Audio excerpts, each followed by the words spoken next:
Segura aí, porque o que aconteceu nesse debate foi de arrepiar. De um lado, a deputada Caroline de Toni, do PL, puxando a defesa da anistia para Bolsonaro. Do outro, Ivan Valente, que sentiu na pele a ditadura, foi preso, torturado e exilado e não deixou passar batido. Ele respondeu com indignação, sem poupar palavras. O resultado? Um choque de realidade, uma verdadeira aula de política e memória histórica. Bora mergulhar nesse embate.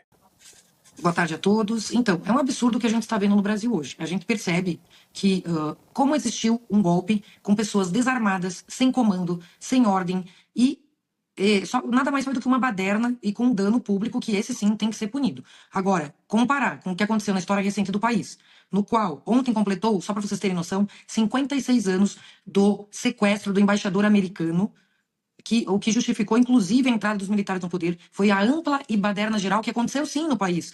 Agora, querer me dizer que velhinhas, idosos, que estavam com Bíblia na mão, que não tinham comando nenhum, que estavam insatisfeitas sim com o resultado da eleição, e que fizeram uma ampla baderna com um pouco de dano público, esses seriam golpistas? Isso é uma piada. E falar um texto alternativo para a anistia, isso é um desrespeito à história do Brasil, onde sim, guerrilheiros que causaram terror no meio social tinham sido punidos e foram anistiados sem direito à indenização e depois alteraram a lei para que hoje gozassem de indenização eterna, como estão muitos deles usufruindo do dinheiro público, quando realmente queriam dar um golpe terrorista e esquerdista no país. Então, essa não é uma discussão séria. Enquanto a gente não anistiar essas pessoas, como é que a gente vai ter pacificação do país? É esse o recado que a gente quer e esse é o texto que a gente quer. Então me admira muito muitos deputados de esquerda que foram anistiados hoje não tendo querer exercer anistia para pessoas como Débora, que fez só uma mancha com batom facilmente apagável e foi condenada aí a 14 anos de prisão. Ou seja, é um absurdo essa situação que enfrentamos.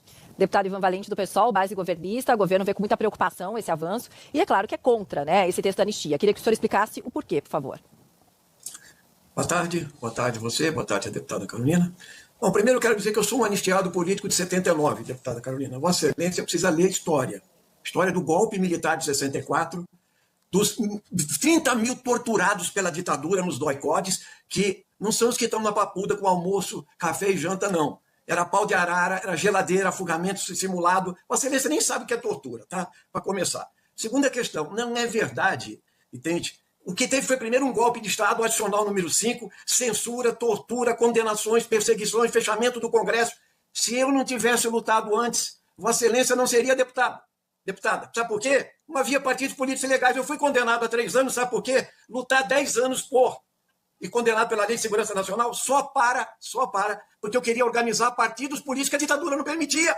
E eles queriam de novo fechar o Congresso, o Senado, o STF, prender gente, matar gente, que é o que eles fizeram durante 21 anos. Precisa ler história, tá? Segunda questão.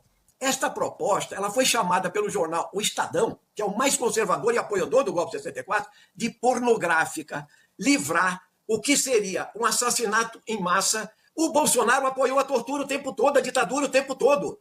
E ela fala que não teve ditadura. Como é que pode, gente, sabe? Vocês precisam parar de falar fake news na tribuna, aqui, onde for. Isso é uma coisa, é uma tragédia para o Brasil. Nós estamos fazendo justiça. E o grande fato do momento não é a discussão da anistia. É a discussão de mandar para a cadeia criminosos de alto padrão, generais, almirantes, coronéis e o chefe de todos eles, o Bolsonaro, que chegou ao poder por um acidente histórico, tá? Porque a elite brasileira foi confiar numa figura esdrúxula como esse, que matou 700 mil pessoas. Ele era contra a vacina, ele debochou o Xandão e o Lula, entende? Tinha todo o processo conspirativo, tá lá, a minuta do golpe, general Mário Fernandes, entende? Taxou da saúde das pessoas. Essa figura execrável conspirou o tempo todo, tinha um plano para matar o Alckmin, tudo lá. Os generais do Exército e da Aeronáutica se rebelaram, falaram, você quer uma ditadura de 30 anos. Então, tudo isso mostra o seguinte, o Brasil precisa, sim, andar para frente e não se subordinar aos Estados Unidos. O que o Bananinha está fazendo nos Estados Unidos simplesmente significa, sabe o quê? Traição à pátria. Aqui tem poderes autônomos. Eles estão pedindo para fechar o Supremo, para liberar o Bolsonaro e seus sequazes. Isso é um escárnio, uma vergonha. Vocês deviam ter vergonha de defender isso lá. E eu vou dizer mais. Vossa Excelência tinha que dar graças a Deus que teve a anistia de 79 e condenar que os que torturaram foram livrados até hoje, inclusive o atentado do Rio Centro. Capitão Wilson Machado. Sabe o que aconteceu com ele? Que ele queria matar 20 mil no Rio Centro com uma bomba. Ele não só não foi punido, como ele foi promovido a general. Entende? Esse é o escárnio da vida política brasileira. Nós vamos virar uma chave da história.